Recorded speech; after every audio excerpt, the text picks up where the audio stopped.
Good afternoon students. आइए start करते हैं टैली आरपी 9 की क्लास। टैली आरपी 9 में आज जो मैं बताने वाला हूँ वो है पेरोल मैनेजमेंट। बहुत इंपॉर्टेंट पार्ट है पेरोल मैनेजमेंट टैली आरपी 9 में। पेरोल मैनेजमेंट का जो यूज किया जाता है सैलरी को मेंटेन करने के लिए किया जाता है, सैलरी को क्रिएट करना, क्योंकि हर ऑर्गेनाइजेशन में एम्प्लॉय वर्क करते हैं जहां पर टैली आरपी 9 का यूज किया जाता है। और उन एम्प्लॉय की सैलरी को मेंटेन करना टैली आरपी 9 में आसान होता है। आसानी के साथ उनकी सैलरी बनाई जा सकती है, जनरेट की जा सकती है। इसीलिए टैली आरपी 9 उसमें ये फैसिलिटी प्रोवाइड करता है पेरोल मैनेजमेंट की। और आप over time, absent, present, leave आसानी के साथ पेरोल मैनेजमेंट के साथ मेंटेन कर सकते हैं। तो इसको मैं कई पार्टों में धीरे धीरे आपको बताऊंगा। कुछ इसके हेड्स भी बनाने पड़ते हैं, वो भी मैं सिखाऊंगा किस हेड का क्या मतलब है। जैसे पीएफ बनाना, एलआईसी पे पैसा डिटेक्ट करना, है ना, और ओवर टाइम का बनाना, विदाउट ओवर टाइम करना। तो एक एक करके वो भी सीखेंगे। आज मैं बेसिक इंट्रोडक्शन, साथ में जो उससे रिलेटेड ऑप्शन होंगे उन ऑप्शन को टैली आरपी 9 में कैसे यूज करेंगे ये बताऊंगा। ओके, तो आइए स्टार्ट करते हैं पेरोल मैनेजमेंट। पेरोल इज, आप देखें यहाँ पे, payroll is the process of maintaining record of all employ.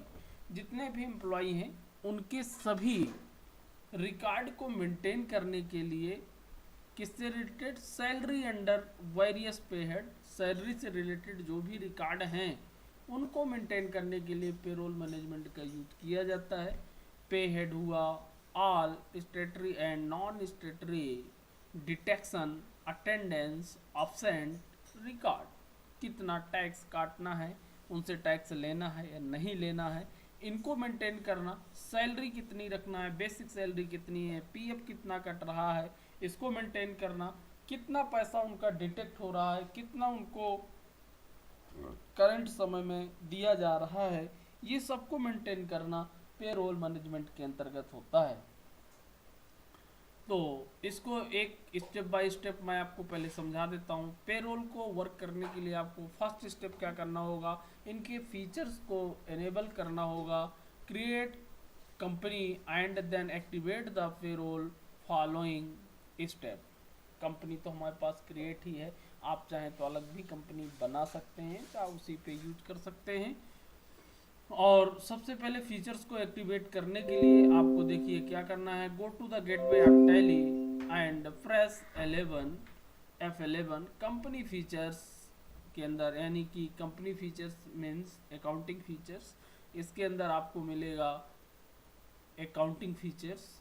और अकाउंटिंग फीचर में ये दो स्टेप आपको फॉलो करना है। मेंटेन पेरोल एस करना है, more than one payroll cost category को एस करना है। यदि आप कॉस्ट कैटेगरी भी यूज करना चाहते हैं पेरोल के साथ, यानी कि उसकी कैटेगरी क्या है, तो उसको भी आपको क्या करना है स्टूडेंट, एस करना है। ओके, ये दोनों ऑप्शन आपको एस कर लेना है।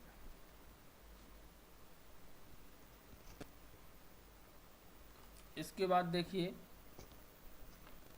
आपको क्या करना है, next step, create attendance and production type of following. जब आपका ये फीचर्स ऑन हो जाएगा तो सबसे पहले अटेंडेंस के लिए आपको क्रिएट करना है।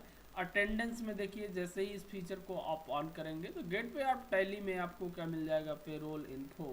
पेरोल इन्फो के अंदर अटेंडेंस एंड प्रोडक्शन टाइप मिलेगा। यहाँ पे आप क्रिएट करेंगे, जैसे एक ऑब्सेंट के लिए बना लेंगे टाइप ऑफ अंडर प्राइमरी, और अटेंडेंस टाइप पीरियड हो जाएगा leave without pay days. Period भी हमको क्रिएट करना होगा स्टूडेंट, तो हमने डेज यहाँ बना लिया। ओके, तो विदाउट लीव कितने दिन है वो, यानी कि जिसका हमको पैसा नहीं देना है उसको हम ऑब्सेंट मानेंगे। इसी प्रकार से यदि ओवर टाइम का रखना है तो ओवर टाइम में प्रोडक्शन रखा जाता है। ओके, नहीं रखना है ओवर टाइम का यदि, तो ओवर टाइम में प्रोडक्शन रखते हैं। और इसके जो यूनिट बनाएंगे ओवर टाइम की तो आवर्स में रखेंगे। तो मैं एक एक समझाऊंगा, पहले सिर्फ आप अटेंडेंस वाला बनाइएगा, ओवर टाइम का मैं बाद में इसको समझा दूंगा स्टूडेंट। सिर्फ आपको एक यहाँ पे अटेंडेंस बनाना है, अब्सेंट, प्राइमरी और विदाउट पे, और एक प्रेजेंट का बना लेना है। ये ओवर टाइम हम बाद में यूज करेंगे। फिर आपको मिलेगा एम्प्लॉय ग्रुप, यदि आपके पास है तो ग्रुप भी आप क्रिएट कर सकते हैं। प्राइमरी कॉस्ट कैटेगरी के अंदर की अकाउंटेंट्स है वो क्या है, मैनेजर है, कितने प्रकार के वो ग्रुप भी आप क्रिएट कर सकते हैं। ग्रुप क्रिएट करने के बाद फिर आपको क्या क्रिएट करना होगा, एम्प्लॉय। फिर आपको क्या बनाना है स्टूडेंट, एम्प्लॉय कौन है, सिंगल एक एक करके, जैसे प्राइमरी कॉस्ट राम हुआ, मैनेजर हुआ, उसकी जर्नल पूरी डिटेल आप यहाँ पे फिलअप करेंगे एम्प्लॉय की, इस तरीके से। एम्प्लॉय क्रिएट करने के बाद फिर आपको हेड बनाने होंगे स्टूडेंट, ये हेड आपको बनाना पड़ेगा। Path for head creation, go to the employee pay head create. और यहाँ पे हेड पे जो आपको ध्यान देना है, ये मैं आपको ये विंडो ज़रूर देखें, इस पे फोकस करें आप, किन किन बातों को आपको हेड में ध्यान देना है। Salary, pay head, earning for employee, pay head जो रखेंगे earnings for employee, under indirect expenses में होगा affected net by salary as name salary. Use gratuity यदि आपको देना है, आप जानते होंगे जो ग्रेजुटी एम्प्लॉय को दी जाती है, इसको हम अलग सीख लेंगे, उसको यस करना है, नहीं देना है तो नो रखना है आपको।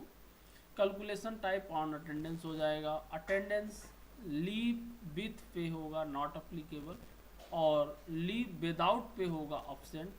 आप दो तरीके से उसको कैलकुलेट करा सकते हैं, या तो प्रेजेंट के रूप में यहाँ पे बना सकते हैं, या तो ऑब्सेंट के रूप में। हमने चूंकि ऑब्सेंट भर का बनाया है तो अटेंडेंस लीव विथ पे नॉट अप्लीकेबल हमने किया है, और लीव विदाउट पे को हमने ऑब्सेंट पे काउंट किया है। कैलकुलेशन पीरियड हमारा मंथ्स होगा, और per day calculation basic as per calendar period हमने कर दिया।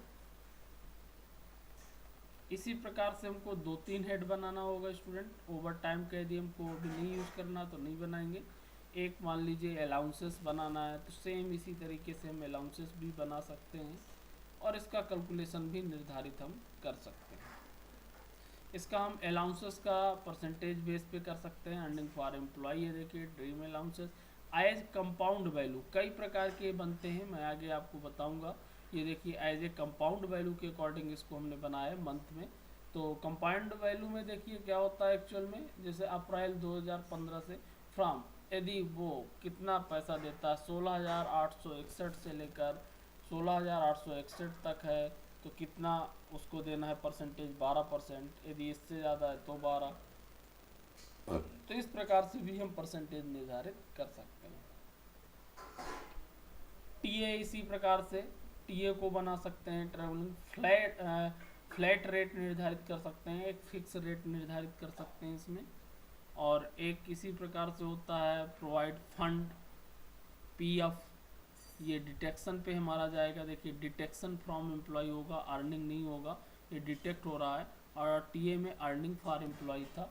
टीए हेड क्या होते हैं, ये हेड तो मैं आगे आपको डिटेल में समझाने वाला हूँ स्टूडेंट, एक एक करके क्रिएट करता जाना है। फिर लास्ट में आपको इस तरीके से कुछ सैलरी क्रिएट करना है, ये सैलरी इस तरीके से क्रिएट होगी। और सैलरी, अभी मैं ओवरऑल, आप कंफ्यूज नहीं होना, ओवरऑल इंट्रोडक्शन बता रहा हूँ, फिर इसके बाद मैं एक एक स्टेप आपको चलाता जाऊँगा और फिर आपको सिखाऊंगा, आप नो टेंशन। एक यहाँ पे ओवरव्यू मैं दे रहा हूँ अभी, जिससे आप वहाँ पे कंफ्यूज ना हो। फिर सैलरी, ओवर टाइम, जितने मैंने हेड बनाए वो यहाँ निर्धारित करूँगा। पर रेट ऑटोमेटिक आता जाएगा, अटेंडेंस, प्रोडक्शन, जो भी मैंने निर्धारित किया होगा। लास्ट में फिर जब ये बन जाएगा तो फिर हमको सैलरी जितने भी एम्प्लॉय होगा सभी की क्रिएट करना होगा। इसके बाद फिर पेरोल मैनेजमेंट वाउचर पे हम जाएंगे और यहाँ पे अटेंडेंस को फिलअप करेंगे। यहाँ पे देखिए जैसे इसने अब्सेंट को चढ़ाया, अब्सेंट को चढ़ाया, कितने दिन अब्सेंट है उसको चढ़ा दिया। और नाउ फिर press for open the payroll management alt के साथ, और फिर इसको लास्ट में ऑटोमेटिक फिलअप करेंगे, जिससे ये इस तरीके से पेरोल मैनेजमेंट क्रिएट होके आ जाएगा। कितने दिन की सैलरी है, 1 अप्रैल से 31 मार्च तक की पूरी सैलरी इसने क्या कर दिया, कैलकुलेट कर। तो जितने दिन की आपको सैलरी कैलकुलेट कराना हो उतने दिन की करा सकते हैं। तो एक मैंने ये ओवरव्यू बताया। देखिए स्टूडेंट, अब एक एक करके हम इसको सीखेंगे, एक एक करके चलाएंगे। तो सबसे पहले अब स्टार्ट करता हूँ मैं यहाँ फीचर से। अब आप नोट करते जाइएगा कॉपी में। सबसे पहले आपको क्या यूज करना है, फीचर्स।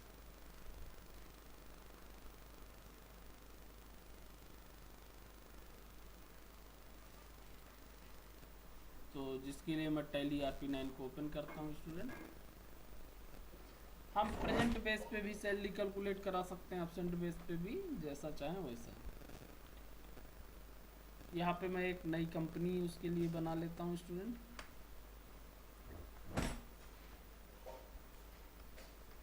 इस कंपनी को क्रिएट किया।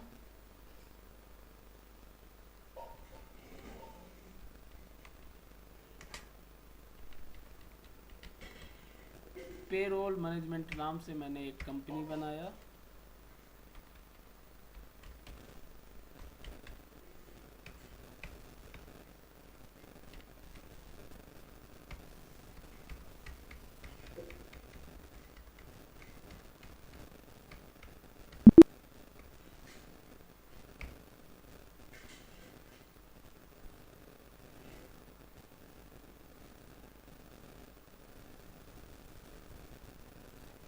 पेरोल नाम से मैंने एक कंपनी बनाया स्टूडेंट।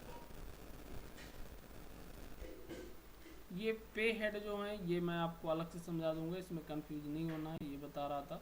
अर्निंग कहाँ लिखना है, डिटेक्शन कहाँ लिखना है, इसको मैं एक नोट्स बनाकर आपको अलग से समझा दूंगा स्टूडेंट। अभी जो मैं स्टेप बताता जाऊँ वो स्टेप आपको यूज करना है एक एक करके। बाकी के स्टेप मैं आपको अलग से भी बता दूंगा। ओवर टाइम कैसे यूज करना है वो भी मैं अलग से बता दूंगा। यहाँ पे मैं दिखाना चाह रहा था कि ओवर टाइम का भी मैं अलग से आपको बता दूंगा।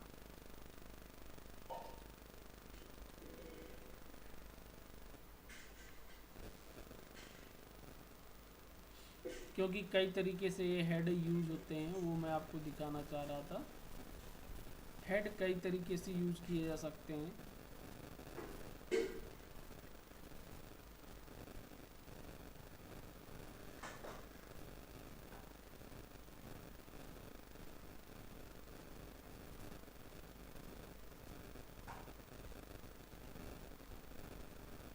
ये देखिए कुछ ऐसे स्टेप आप लिख लीजिएगा किस तरीके से हम क्रिएट करेंगे। मैं एक चार्ट के रूप में भी आपको बनवाना चाहूँगा कि जो मास्टर्ड किस प्रकार से क्रिएट होंगे। एम्प्लॉय क्रिएट एम्प्लॉय मास्टर एक ये चार्ट बना लीजिएगा आप, इससे आपको समझ में आ जाएगा। जो एम्प्लॉय चार्ट हम बनाएंगे दो तरीके से बनाएंगे, create employ master, employee group होगा और एम्प्लॉय मास्टर होगा। ओके, कॉपी में ये बना लेना है आपको। फिर क्रिएट एम्प्लॉय मास्टर के अंदर एक पेरोल यूनिट बनेगा, एक शायद अटेंडेंस या प्रोडक्शन टाइप होगा। यानी कि पेरोल यूनिट जो हम बनाएंगे उसमें या तो अटेंडेंस होगा या तो प्रोडक्शन होगा। अटेंडेंस एब्सेंट प्रेजेंट के लिए और प्रोडक्शन जो होगा ओवर टाइम के लिए। फिर एक लिखिएगा क्रिएट पे हेड, ये बनाते चलिए आप चार्ट में। क्रिएट पे हेड, हेड जो बनेंगे ये चार तरीके के बनेंगे और ये चारों मैं एक एक करके समझाऊंगा। हेड जो बनेंगे, अर्निंग होगा, एक डिटेक्शन होगा, employee statutory detection and tax. Earning का मतलब है जो उसको डायरेक्ट मिल रहा है, यहीं पे मैं समझा देता हूँ। डिटेक्शन मतलब जो पैसा कटता है, जैसे PF, उसको हम डिटेक्शन में रखते हैं। और एम्प्लॉय स्टेटरी डिटेक्शन यानी कि टैक्स का जो आप कटता है उससे रिलेटेड। एम्प्लॉय स्टेटरी कंट्रीब्यूशन जो आपको कंट्रीब्यूट होता है। फिर आपका बनेगा create salary detail. Salary detail में देखिए क्या होगा, group pay structure, individual pay structure आ जाएगा। फिर प्रोसेस पेरोल, अटेंडेंस प्रोसेस होगी, अटेंडेंस करेंगे, पेरोल की प्रोसेस होगी और पेरोल रिपोर्ट को हम देखेंगे। पांचों स्टेप, एक एक स्टेप बताया मैंने यहाँ पे। जनरेट पे स्लिप का फाइनल चार्ट आप ये बना सकते हैं, इजी स्टेप पेरोल। देखिए ये पूरा चार्ट आप एक बना सकते हैं। सबसे पहले क्रिएट एम्प्लॉय मास्टर, ग्रुप और एम्प्लॉय मास्टर क्रिएट होगा, फिर क्रिएट मास्टर पेरोल, यूनिट और अटेंडेंस होगा, फिर पे हेड, इसके अंदर earnings, deduction, employ statutory deduction और statutory contributions. Create salary detail, group pay structure होगा, इंडिविजुअल पे स्ट्रक्चर बन सकता है या एक साथ पूरे ग्रुप के रूप में पे स्ट्रक्चर हो सकता है। और लास्ट में प्रोसेस ऑफ पेरोल, अटेंडेंस भरेंगे, फिर पेरोल को प्रोसेस करेंगे और रिपोर्ट देखेंगे। ये फाइनल चार्ट है आपका पेरोल मैनेजमेंट का, इसको आप बना लीजिए स्टूडेंट। पेरोल मैनेजमेंट में इस चार्ट को सीधा बना लीजिए, एक एक करके हम समझते जाएंगे। अभी तक जो मैंने डिटेल में बताया उसको मैंने यहाँ पे चार्ट के रूप में रिप्रेजेंट किया। इस चार्ट को आप बना लीजिए। 5 easy step to payroll management. Payroll management के 5 सिंपली स्टेप, 1 2 3 4 5। जब ये चार्ट आपके पास बना होगा आप कॉपी में देखते चलेंगे और एक एक स्टेप मैं आपको समझाता चलूँगा, एक एक स्टेप हम मेंटेन करते चलेंगे और आसानी के साथ बनाते चलेंगे।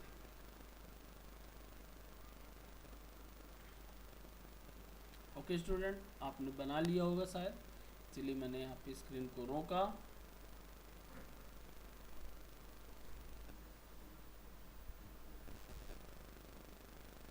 फिर एक एक करके ऐसे हम ये ग्रुप बनाएंगे।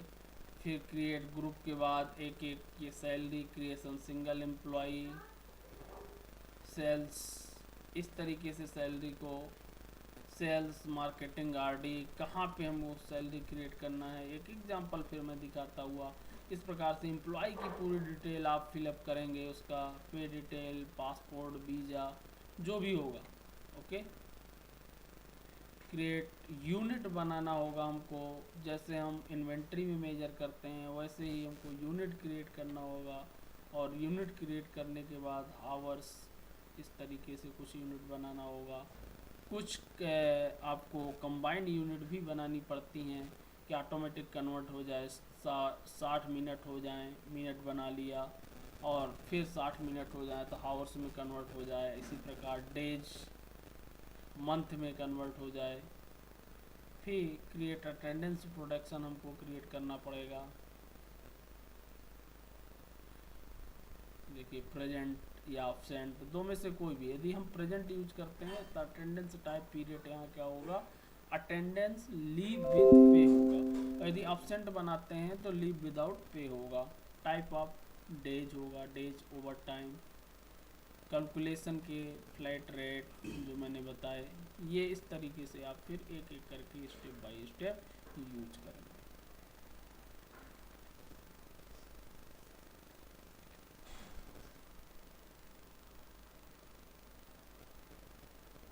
हेड इस तरीके से हम क्रिएट, जो हमने वहाँ दिखाया सेम उसी तरीके से एक एक करके हेड फिर बनाएंगे। और हेड बनाने के बाद डिटेक्शन, इनकम टैक्स से रिलेटेड जो हेड होंगे उनको हम यूज़ करेंगे। मैं एक बार सैलरी आपको डिटेक्ट करा के दिखा रहा था। ईपीएफ इस तरीके से डिटेक्ट होगा। ईपीएफ परसेंटेज 12% जो हम कैलकुलेट कराना चाह रहे हैं।